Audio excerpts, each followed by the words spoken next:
রংপুরের পীরগাছায় ছোট জিনিয়া সরকারি প্রাথমিক বিদ্যালয় 4 জন শিক্ষকের মধ্যে 3 জনই সনাতন ধর্মাবলম্বী। পর্যাপ্ত মুসলিম শিক্ষক না থাকায় মুসলিম শিক্ষার্থীদের ধর্মীয় শিক্ষা কার্যক্রম বাধাগ্রস্ত হচ্ছে, অথচ এই শিক্ষা প্রতিষ্ঠানে একটি পদ শূন্য রয়েছে।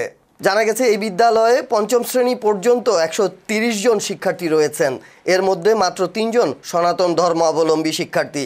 এ অবস্থায় সালামের পরিবর্তে আদাবের চর্চা করছেন শিক্ষার্থীরা। ওই বিদ্যালয়ে কেউ গেলে শিক্ষার্থীরা সালামের পরিবর্তে আদাব দিয়ে থাকেন, ফলে বিব্রত হন অনেকেই।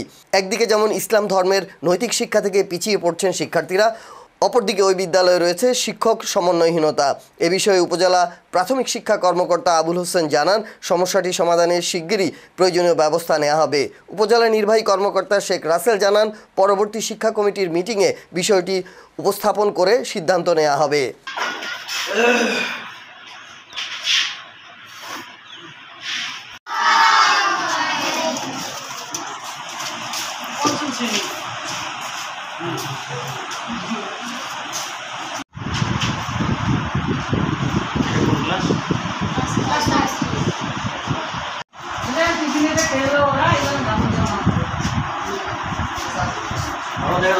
সবার এক গ্রেডের মতো তোমার হলো কি একটা তিনটি কালার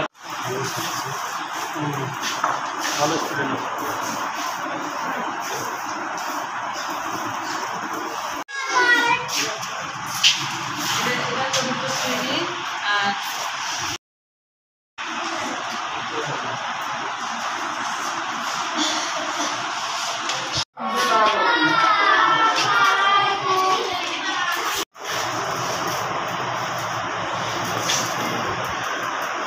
তোর নাম কি?